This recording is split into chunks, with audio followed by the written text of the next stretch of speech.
Hey you guys, welcome to Mushroom Wonderland. I thought it would be apt to make a video all about what we can expect for Morel season in 2026. Come with me on this episode of Mushroom Wonderland. My name is Aaron Hilliard. Come with me and my dog Gunner into Mushroom Wonderland. Welcome to Mushroom Wonderland.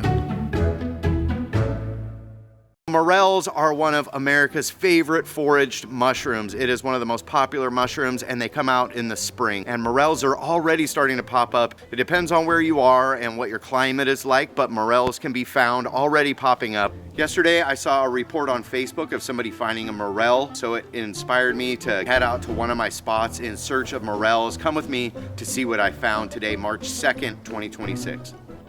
So would you guys look at this right here? March 2nd, 2026, morels are starting to come up in Western Washington. This is Morchella norvegiensis, and it likes to grow in these conifer forests of the Pacific Northwest. Under Douglas fir that's around 40 or 50 years old, a lot of vaccinium, huckleberry, and salal. And just walking down the trail today, I spotted this one.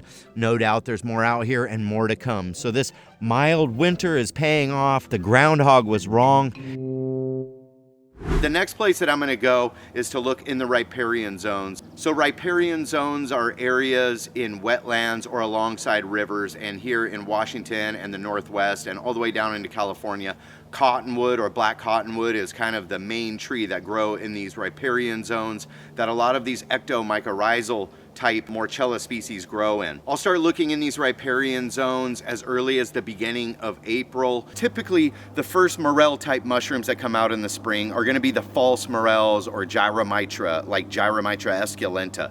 This is a deadly toxic mushroom when ingested raw, and there have been a lot of reports in history of people dying from eating these mushrooms. Back in war-torn Europe in the early 1800s, people would eat these because there just was nothing out there to eat, so they would forage these and they found a way to detoxify them. But these days it's just kind of a novelty. I really wouldn't suggest messing with these mushrooms, but they are a good indicator species that morels are on the way. In the riparian zones, the first things we're going to see popping up here in the West are going to be the Verpa bohemica. Verpa is a genus that's in the Morchellaceae, so it's related really closely to morels, and they're just as edible when they're cooked. And when you cut one of these open, it has a cottony pith on the inside of the stem. Usually they come out before the rest of the riparian morels. The other riparian morels that I seem to find mostly here in Washington are going to be the brown morel, so Morchella brunea, and this is a handsome brown morel that grows usually individually, but they can be scattered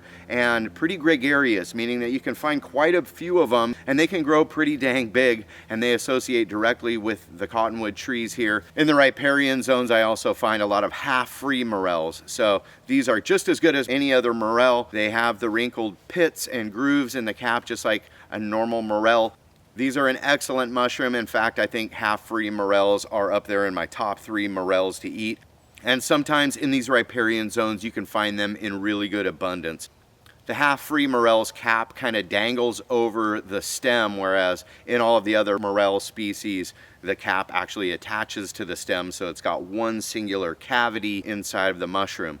That being said, morels are hollow inside the cap, but the stem can sometimes be convoluted with material or completely stuffed, but the cavity within the cap should be hollow on a true morel. So I would give it 2 weeks from now, so maybe March 20th or so, right around the first day of spring, start checking those riparian zones for the riparian morels like the Verpa, the half-free morel, and the brown morel. You might also get lucky and find Morchella americana or the blonde morels growing in these riparian zones. They also associate with the black cottonwood. They're pretty rare here in Western Washington, but as you get down into Oregon and southward, blonde morels become more common. So once you've found your conifer morels and your riparian morels, the next ones that I would definitely start looking for are the burn morels. And those don't typically start growing until May or June. That's usually when enough of the snowpack has melted away. But again, this year is unusual. These burn morels might start coming out earlier. So the burn morels are a pyrophilic fungi, which means that they grow in response to a fire. The fires that happened last year are going to have pyrophilic fungi growing in them, and a lot of them will have morels. So this kind of work requires a little bit of research. You're going to have to look at what fires happened near you last summer and then go to those areas, typically starting in May and going through June and even July, and you can just climb the elevation as the temperatures get warmer. But they do stick to that kind of 50-degree soil temperature before they're really going to start to fruit.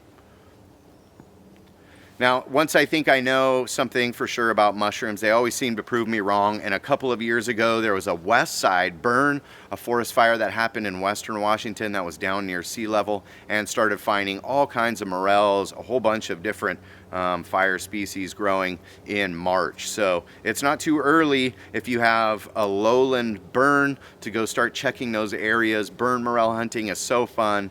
But it can be a little bit treacherous. You got to pack some lunch and be ready to hike. Sometimes you can get into areas that are actually quite dangerous. Last year, I went on a morel hunt on a west side burn that was actually really, really dangerous, and I actually got a little bit nervous. So the next time I went out there, it was with friends. I didn't find that many morels in that particular burn, but I have found vast amounts of morels growing in lowland western burns, so west of the Cascades, where it's usually pretty moist and we don't have forest fires. Those can be great spots to look for burn morels too. There's about 6 or 7 different species of burn morels, and the first succession morels are just sort of a puny morel that doesn't have a ton of substance. There's a few different species that are really hard to decipher just by macromorphology. You pretty much have to do DNA testing to determine which morel is which.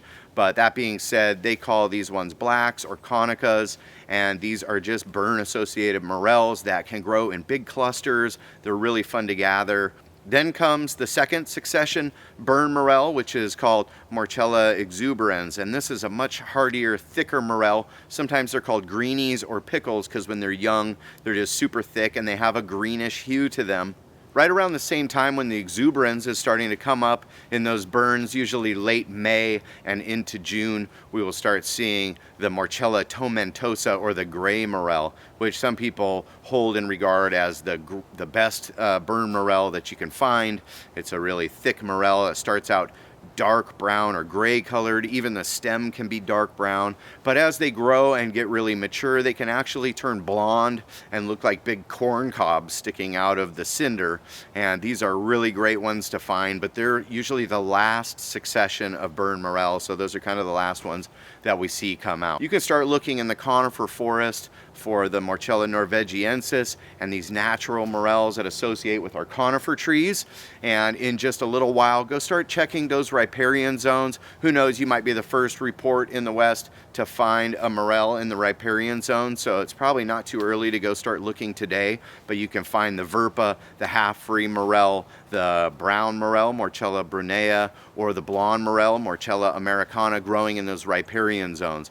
Once those zones start to get extra mature, that's when I start heading for the hills. You can go to modernforager.com and check out some of their burn maps, or download the GeoForager app. You get these maps that are super interactive. They have all kinds of layers about precipitation, burn intensity. It'll show you exactly where the highest probability to find morels are in those burns. It'll tell you what burns are the good ones to go to, how to get there, whether they're on public land or not. So a super valuable tool if you're into hunting morels. Check out GeoForager, the app, or go to modernforager.com. I'm definitely going to be using the GeoForager app this spring when I get into the burn morels. There's a ton of different ways that you can cook morels. Once you harvest a bunch of morels, you can get them home and put them in a dehydrator and save them forever. Dried morels are really great to use all year round. I still have some from last year, but my supply is running low, so I'm excited to see them starting to come up again. So I should put this disclaimer out there right now. You gotta make sure that you cook them well, because they can contain toxins, even unknown toxins that have been known to be fatal if eaten raw. There was a situation in Montana a few years ago where 51 people ended up in the hospital and 2 people died in that incident from eating raw or undercooked morels. So just first things first, make sure to cook your morels really well. I love making stir fry. I love cooking them in the Dutch oven with steaks on the campfire. Sometimes I'll cook morels just in butter and eat them on toast because they are just that good. I've stuffed morels with cheese and filet mignon. I've deep fried morels. There are so many different delicious ways to make morels. And when you can learn to forage them, you can avoid prices like this one, $99 a pound. Or you can just watch Mushroom Wonderland and learn how to go forage them for yourself. Make sure to put it in my comments if you're finding morels in your neck of the woods so that other people might be able to know what they can be looking for when they're out on the trail. Go to mushroomwonderland.com. I have 4 classes coming up here in Kitsap County, Washington this spring. Mushroom workshops where I'm going to be giving a lecture. We're going to go on a nature walk. We're going to do some workshop craft type events. It's going to be a really cool afternoon to come join me in Mushroom Wonderland. I'm also teaching some spring classes at Olympic College. Just go to olympiccollege.edu/continued education. Look up mycology and sign up for one of my 3-part courses that ends in a foray this spring. So that's going to be a lot of fun too.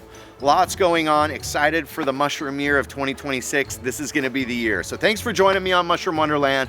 We'll see you on the next episode. Much love, everyone. Peace out.